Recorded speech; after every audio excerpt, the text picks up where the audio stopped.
وإذ غدوت من أهلك تبوئ المؤمنين مقاعد للقتال والله سميع عليم।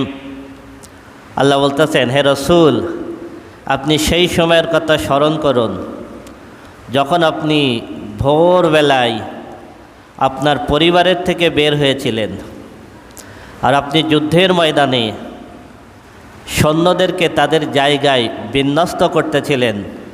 আল্লাহু সামিউন আলিম, আল্লাহ সব কিছু শোনেন এবং সব কিছু জানেন। সুবহানাল্লাহ। এইখানে যে যুদ্ধের কথা বলা হয়েছে সেটা হলো উহুদ যুদ্ধ। উহুদ যুদ্ধ সম্পর্কে সামনে বেশ কিছু আলোচনা আসবে। উহুদ যুদ্ধ মদিনায় হিজরি ৩য় সালে অনুষ্ঠিত হয়। হিজরি ২য় সালে বদর যুদ্ধ অনুষ্ঠিত হয়, তার এক বছর পরে উহুদের যুদ্ধ অনুষ্ঠিত হয়। বদর যুদ্ধে আল্লাহ রাব্বুল আলামিন কাফেরদের ১,০০০ সৈন্যের বিরুদ্ধে মুসলমানদের ৩০০ সৈন্যকে আল্লাহ রাব্বুল আলামিন বিজয় দিয়েছিলেন। সেই দিন কাফেররা চরমভাবে পরাজিত হয়েছিল। এই পরাজিত হওয়ার পর তারা যখন মক্কায় ফিরে গেল, তো বদর যুদ্ধে আবু সুফিয়ানের নেতৃত্বে একটা কাফেলা আসতেছিল সিরিয়ার থেকে। ওদের কাছে অনেক অর্থ সম্পদ ছিল।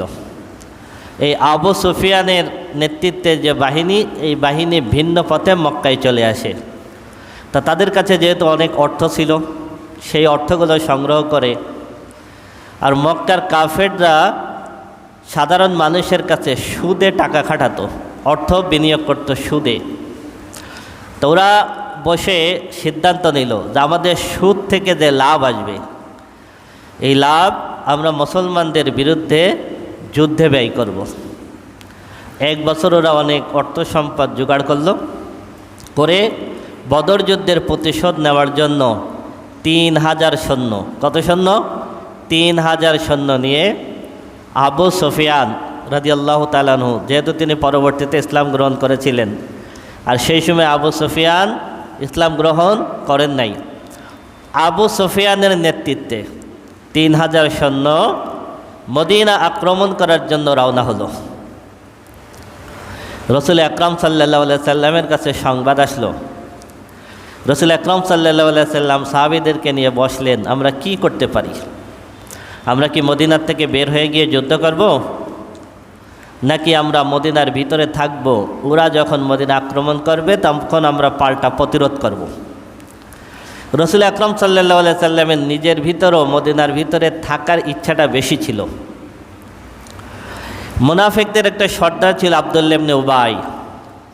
আব্দুল্লাহ ইবনে উবাই বারবার বলতেছিল যে আমরা মদিনার থেকে বের হব না, আমরা মদিনায় থাকব।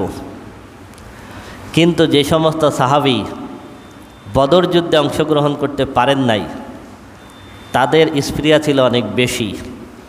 তারা বলতেছিলেন যে আমরা মদিনার থেকে বের হয়ে গিয়ে তাদের মোকাবেলা করব। বদর যুদ্ধে আমরা শহীদ হতে পারে নাই, উহুদের যুদ্ধে শহীদ হব। তাদের ভিতরে এই শহীদই তামান্না কাজ করতেছিল। রসুল আকরাম সাল্লাল্লাহু আলাইহি সাল্লাম একটা স্বপ্ন দেখলেন যে রসুল আকরাম সাল্লাল্লাহু আলাইহি সাল্লাম যুদ্ধের পোশাক পরা আর কিছু গাভী জবাই করা হচ্ছে। রসুল আকরাম সাল্লাল্লাহু আলাইহি সাল্লাম বুঝে ফেললেন যে কাফেরদের সঙ্গে আমাদের যুদ্ধ হবে, আমার কিছু সাহাবী শহীদ হবেন। আবার স্বপ্ন দেখলেন যে রসুল সাল্লাম একটা তরবারি বের করছেন, তরবারি দিয়ে যুদ্ধের ময়দানে তরবারি যখন বের করছেন, একটা আঘাতে রসুলের তরবারির মাথা ভেঙে গেল। আবার তরবারি বের করলেন, সেই তরবারি আগের তরবারির থেকে আরও বেশি মজবুত হলো। রসুল আকরাম সাল্লাল্লাহু আলাইহি সাল্লাম বুঝতে পারলেন হয়তো এই যুদ্ধে আমাদের পরাজয় হবে, এর বিনিময়ে আল্লাহ রাব্বুল আলামিন পরবর্তী যুদ্ধে আমাদেরকে আরও শক্তি অর্জন করার তৌফিক দেবেন। এই স্বপ্ন দেখার পরে রসুল আকরাম সাল্লাল্লাহু আলাইহি সাল্লাম সাহাবীদেরকে নিয়ে বের হয়ে গেলেন। ১,০০০ সাহাবী, কতজন? ১,০০০ সাহাবী নিয়ে উহুদ পাহাড়ের দিকে রওনা হলেন। এই উহুদ পাহাড় হলো মসজিদে নববী থেকে ৩ কিলোমিটার দূরে। কত দূরে? ৩ কিলোমিটার দূরে। এই পাহাড়টার দৈর্ঘ্য হলো 7 কিলোমিটার। সুবহানাল্লাহ, কত কিলোমিটার? বিশাল বড় পাহাড়। উহুদ বলা হয় কেন? অনেকগুলো পাহাড়, প্রত্যেকটা পাহাড় একটা পাহাড়ের সাথে মিলিত, এই একটা পাহাড় ওর সাথে মিলিত আর একটা, এর সাথে মিলিত আর একটা, এইভাবে পুরা পাহাড়টা একটা পাহাড়, এই জন্য এটাকে বলা হয় উহুদ। উহুদ মানে হলো এক। এই পাহাড়টা মোট 7 কিলোমিটার লম্বা। কত কিলোমিটার? 7 কিলোমিটার লম্বা। এই 7 কিলোমিটার লম্বা হলো উহুদের পাহাড়। রাসূল আকরাম সাল্লাল্লাহু আলাইহি সাল্লাম বলেছেন, আমি এই উহুদকে ভালোবাসি, আর এই উহুদ পাহাড় আমি রাসূলকে ভালোবাসে। সুবহানাল্লাহ। উহুদের পাদদেশে আসলেন, যারা হজ এবং উমরা করেছেন তারা দেখবেন ওইখানে দুইটা পাহাড়, একটা হলো বড় পাহাড়, এটা হলো জাবালে উহুদ, ওর পাশে আর একটা ছোট পাহাড়, এই ছোট পাহাড়টার নাম হলো জাবালে রুমাত। জাবালে রুমাত। এই পাহাড়টার আর একটা নাম হলো জাবালে আইনাইন। জাবালে আইনাইন মানে হলো গোয়েন্দাদের পাহাড়। তো রাসূল আকরাম সাল্লাল্লাহু আলাইহি সাল্লাম যখন সাহাবীদেরকে বিন্যস্ত করলেন, তখন যে জায়গায় হামজা রাদিয়াল্লাহু তাআলা আনহু সহ 70 জন সাহাবীর কবর আছে, যে জায়গাটা ঘিরে রাখা, এখানে 70 জন সাহাবী শহীদ হয়েছিলেন, এই জায়গা ছিল মূলত যুদ্ধক্ষেত্র। ডাইন পাশে উহুদ পাহাড়, বাম পাশে জাবালে রোমাত, জাবালে আইনাইন, আর সামনের দিকে হলো শত্রু। রাসূল আকরাম সাল্লাল্লাহু আলাইহি সাল্লাম 50 জন সাহাবীকে এই জাবালে রোমাতের উপরে দাঁড় করাই দিলেন। বললেন, আমরা যুদ্ধে জিতি হারি, কোনো অবস্থাতেই তোমরা এই পাহাড় থেকে নামবা না। তোমাদের কাজ কি? তোমাদের কাজ হলো আমরা যখন যুদ্ধ করব, তখন এই দুই পাহাড়ের মাঝখান থেকে পিছন সাইডে যাতে কেউ আক্রমণ করতে না পারে, যদি আক্রমণ করে তাহলে তোমরা সেইখানে যুদ্ধ করবা, তাই ছাড়া তোমাদের কোনো কাজ নেই। 50 জন তীরন্দাজকে রাসূলুল্লাহ ওখানে দাঁড় করিয়ে রাখলেন। এই যে 50 জন গোয়েন্দা দাঁড় করিয়ে রাখলেন, এই জন্য এই পাহাড়টা না হলো জাবালে আইনাইন। যুদ্ধ যখন শুরু হয়ে গেল, মুসলমানদের বিজয় হয়ে যাচ্ছিল, কাফেররা ছিন্ন বিচ্ছিন্ন হয়ে যাচ্ছিল। মুসলমানদের অবস্থা যখন অনেক ভালো, তখন ওই যে 50 জন, ওই 50 জন মনে করলেন যে আমরা জিতে গেছি। কিনি মনে করলেন? কাফেররা সব দৌড়ায় পালাচ্ছে, আমরা জিতে গেছি। তাই মনে করে এই 50 জনের ভিতরে অনেকে বললেন, তাহলে যাই আমরা গনিমতের মাল সংগ্রহ করতে যাই। দুটো ভাগ হলো, কেউ কেউ যেতে চাইলেন, কেউ কেউ যেতে চাইলেন না। কেউ জাবালে রোমাতে থাকলেন, অধিকাংশ নেমে গেলেন গনিমতের মাল সংগ্রহ করার জন্য। তারা ধারণা করেছিলেন যে বিজয় আমাদের হয়ে গেছে। যখন তারা নেমে আসলেন, খালিদ বিন ওয়ালিদ রাদিয়াল্লাহু তাআলা আনহু তখন ইসলাম গ্রহণ করেন নাই। খালিদ বিন ওয়ালিদ রাদিয়াল্লাহু তাআলা আনহু কাফেরদের পক্ষে যুদ্ধ করতে এসেছিলেন। তিনি এইটা লক্ষ্য করে ওই ফাঁকে জাবালে রোমাতের পিছন দিক থেকে গিয়ে ঘুরে এসে মুসলমানদেরকে পিছন দিক থেকে অ্যাটাক করলেন।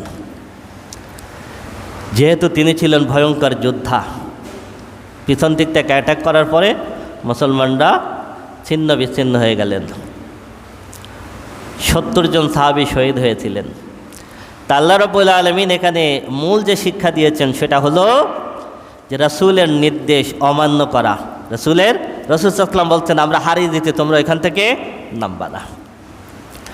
وَإِذَا غَدَوْتَ مِنْ أَهْلِكَ تُبَوِّئُ الْمُؤْمِنِينَ مَقَاعِدَ لِلْقِتَالِ وَاللَّهُ سَمِيعٌ عَلِيمٌ। আল্লাহ বলতেছেন, হে রাসূল, ভোরবেলায় আপনি যখন আপনার পরিবার থেকে বের হয়ে গিয়েছিলেন উহুদের ময়দানে, আপনি যখন সাহাবীদেরকে বিভিন্ন জায়গায় যুদ্ধের জন্য দাঁড় করিয়ে দিচ্ছিলেন, আল্লাহু সামিউন আলিম, নিশ্চয় আল্লাহ সব কিছু শোনেন এবং সব কিছু জানেন। সুবহানাল্লাহ। ইযা হাম্মাত তাইফাতান মিনকুম আন তাফশালা আল্লাহু ওয়ালিয়ুহুমা ওয়া আলাল্লাহি ফালইয়াতাওয়াক্কালিল মুমিনুন। যখন রাসূল সাল্লাল্লাহু আলাইহি ওয়াসাল্লাম 1000 সাহাবী নিয়ে উহুদের দিকে রওনা হলেন, অর্ধেক পথ আসার পরে আব্দুল্লাহ ইবনে উবাই, মুনাফিক আব্দুল্লাহ ইবনে উবাই, যে মদিনা থেকে বের হতে চাচ্ছিল না, আব্দুল্লাহ ইবনে উবাই মুসলমানদেরকে বোঝালো, আমরা উহুদ যুদ্ধে গেলে মারা যাব। কি করব? মারা যাব। এইভাবে অনেকের সঙ্গে কথা বলে ষড়যন্ত্র করে ও পিছন থেকে 300 জন নিয়ে ভেগে গেল। কতজন? 300 জন। রাসূল সাল্লাল্লাহু আলাইহি ওয়াসাল্লাম বের হয়েছিলেন 1000 নিয়ে, আব্দুল্লাহ ইবনে উবাই নিয়ে গেল 300 জন, তাহলে থাকলো কত? 700। এই 700 জনের ভিতর থেকে আব্দুল্লাহ ইবনে উবাইয়ের নেতৃত্বে যখন একটা গ্রুপ যখন 300 জন ভেগে গেল, তখন আউস এবং খাজরাজের 2টা গোত্র, একটা হলো বনু সালেম আর একটা হলো বনু হারেসা, তারাও চিন্তা করলেন আমরাও যুদ্ধের ময়দান থেকে ফিরে যাব। 2টা গোত্র ফিরে যাওয়ার জন্য রওনা হলো। যখন ফিরে যেতে লাগলো, আল্লাহ রব্বুল আলামিন তাদের অন্তরকে পরিবর্তন করে দিলেন। সুবহানাল্লাহ। তারা চিন্তা করলেন আমরা জিতি হারি শহীদ হই আর যা হয় না কেন, আল্লাহ রসুলকে রেখে আমরা যাব না। সুবহানাল্লাহ। তারা থেকে গেল। সেটা আল্লাহ রাব্বুল আলামিন বলতেছেন, ইয হাম্মাত তাইফাতান মিনকুম আন তাফশালা, তোমাদের ভিতর থেকে 2টা দল যখন পিছন দিকে পালিয়ে যাচ্ছিল, আল্লাহু ওয়ালিয়্যুহুমা, আমি রব্বুল আলামিন তাদের অভিভাবকের দায়িত্ব নিয়েছিলাম। সুবহানাল্লাহ। ওয়া আলাল্লাহি ফালইয়াতাওয়াক্কালিল মুমিনুন, সুতরাং ইমানদারদের একমাত্র আল্লাহর উপরে ভরসা করা উচিত। সুবহানাল্লাহ।